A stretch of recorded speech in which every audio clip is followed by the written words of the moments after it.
Καλησπέρα να σας πω καταρχήν. Βλέπετε ότι η κυβέρνηση συνεχίζει την ίδια πετυχημένη συνταγή που ακολουθεί εδώ και 2 χρόνια. Πρόσεξε θα πεις. Αυτό που ζουν οι άνθρωποι τώρα εκεί στη Λέσβο, οι συνάδελφοι, και να τους ευχηθώ πραγματικά καλό κουράγιο. Τα χειρότερα είναι μπροστά τους, γιατί έπονται τα χειρότερα.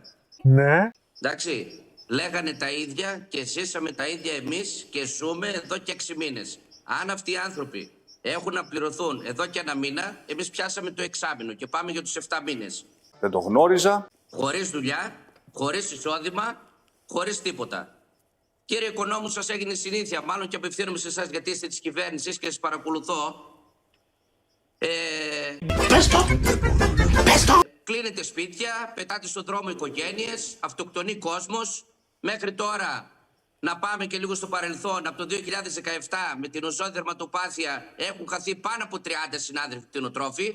Το πρώτο καρφί έπεσε με το καλησπέρα σας. Είτε αυτοκτόνησαν, είτε οδηγήθηκαν με εγκεφαλικά επεισόδια στα νοσοκομεία ή με καρδιακά. Χτυπήσατε καμιά πόρτα από τις 3.000 οικογένειες 2 χρόνια να τους πείτε πώς περνάνε αυτοί οι άνθρωποι, να τους κοιτάξετε στα μάτια. Η καρφάρα, τα βανόπροκα, έτσι. Είστε 7 χρόνια κυβέρνηση. Γιατί εξαιτίας σας το ζούμε όλο αυτό. Η Κύπρος πριν 2 μήνες, θα σας θυμίσω, και μας το είπε ο κύριος Τσιάρας όταν το συναντήσαμε. Ελλάδα 2.0. Τι έκανε? Βγήκε το κρούσμα με τον Αυθόδη Πυρετό, κάλεσε κλιμάκια υποστήριξης και από την Ελλάδα και σε 5 μέρες, 10 μέρες το νησί τελείωσε. Εσείς γιατί δεν το εφαρμόζετε αυτό? Έχουμε βρεθεί στον παράδεισο Μητσοτάκη. Και η Κύπρος, θα θυμίσω, τι έχει προϊόντα, στο οποίο δεν βρέθηκε κανένα εμπόδιο μετά τον εμβολιασμό. Εξάγουν τα προϊόντα κανονικά. Οι άνθρωποι εκεί γιατί καταστρέφονται? 2.500 οικογένειες καταστρέψατε. Ρε κουλί, ρε κουλί. Και εμένα που σας μιλάω προσωπικά, στις πόσες χιλιάδες θα σταματήσετε? Πότε θα χορτάσετε? Περιμένω απάντηση. Για να δούμε. Να δώσουμε το λόγο στον κύριο Οικονόμου. Κύριε Οικονόμου. Κοιτάξτε να δείτε τώρα, είναι δικαιολογημένα αυτές οι αιτιάσεις όταν δεν υπάρχουν γρήγορα αντανακλαστικά. Αλλαξοπίστησες μωρή κρυφοπράσινη χαμούρα. Νομίζω όμως ότι αυτή τη στιγμή, για να δούμε για το θέμα της Λέσβου, ότι τουλάχιστον με τη χθεσινή σύσκεψη που έγινε με τον Υπουργό, οι δεσμεύσεις οι οποίες... Πριν από λίγο ολοκληρώθηκε. Ναι, σημερινή, συγγνώμη. Από χθες που ήταν, να γίνει. Τι λες ρε μαλάκα? Οι δεσμεύσεις οι οποίες δόθησαν στους εκπροσώπους των κτηνοτρόφων να υλοποιηθούν μέσα σε άμεσο χρόνο. Και για τις αποζημιώσεις και για τη δυνατότητα να πάνε γρήγορα οι κτηνίατροι και να μπορέσει να αντιμετωπιστεί. Πάντως και εσείς θεωρείτε ότι τα ανακλαστικά δεν ήταν όπως θα έπρεπε?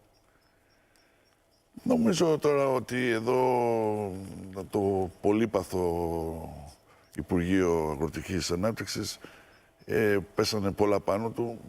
Καλά, είναι τελείως ντελούλου, Και δυστυχώς δεν υπήρχαν και τα αντανακλαστικά, αλλά ελπίζω να διορθωθούν τα πράγματα. Μάλιστα. Μπορώ να ρωτήσω κάτι? Ήρεμα θα ρωτήσω.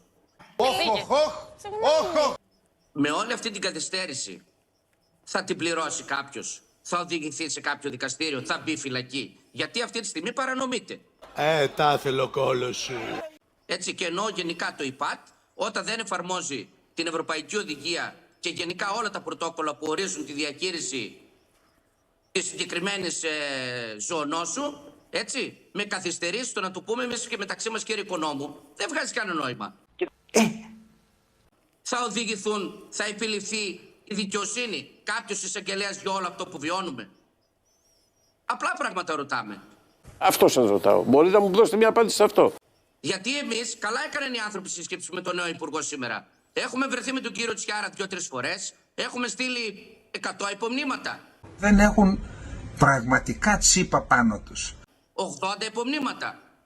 Με τους βουλευτές τους τοπικούς, οι οποίοι είναι, εντάξει, δεν χρειάζεται να τους περιγράψω, είναι κατώτεροι των περιστάσεων εδώ, τους τοπικούς εννοώ. Είμαι σαφής και συγκεκριμένος. Αναφέρουμε στο νομού, έτσι. Πείτε μου, θα την πληρώσει κανείς? Ή θα πούμε ότι πέρασε μια μαύρη σελίδα εκτινοτροφία και πάμε παρακάτω? Ρε απάντησε ρε αγόρι μου. Καταστρέψαμε και 3.000 οικογένειες και δεν βαριέσαι. Δεν μπορεί να περάσει αυτό που λέτε.